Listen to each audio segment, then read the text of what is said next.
Hello there. Okay, let's talk really quickly about the nervous system and building resilience as sensitive, deep feeling people in a modern world that often feels loud and chaotic and not really supportive to sensitive, deep feeling people. This group really tends to experience a lot of anxiety, right?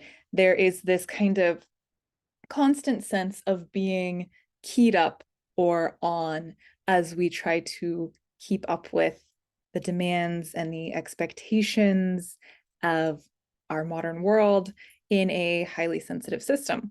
So this leads obviously to a lot of anxiety, a lot of exhaustion. We're constantly trying to do more than our energetic capacity can handle. And so anxiety comes up. And we then try to do the things that we've learned to calm the anxiety down. And then we're like, well, I can't do this right because I still feel anxious. I don't want to sit still because it feels hard.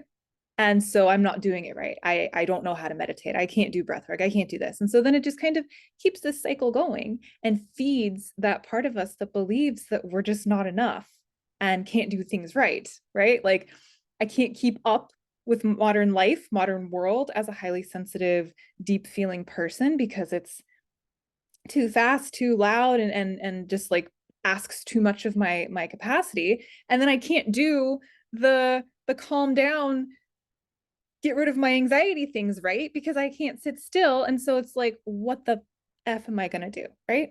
So I wanted to just remind us like, the nervous system has a nice big range, right? We're meant to like healthfully kind of oscillate and regulate among these different states of like super aroused and super relaxed.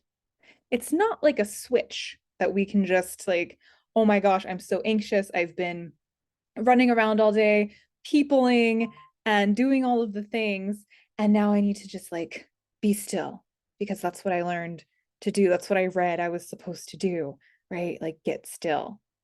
That's a goal. That's a beautiful place to be. But to go from here to there like that is kind of unrealistic and not a good intention for yourself, especially if tending this part of yourself, tending and befriending and getting to know your nervous system to build resilience for yourself. If it's kind of a new thing, you can't be expected to go from like 60 to 0. So I wanted to remind you of that. And I also wanted to offer this little kind of nugget is that nothing needs to look however somebody else said it needs to look, right? So if somebody's like, oh, for anxiety, try meditation, try this, try that. These are all wonderful tools and they don't need to look that way. So if your intention is like, I really just want some stillness, but when I go to try to get that stillness, I feel, oh, I want to jump out of my skin.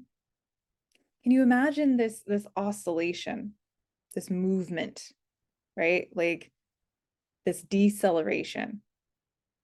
So bringing actual movement into the process.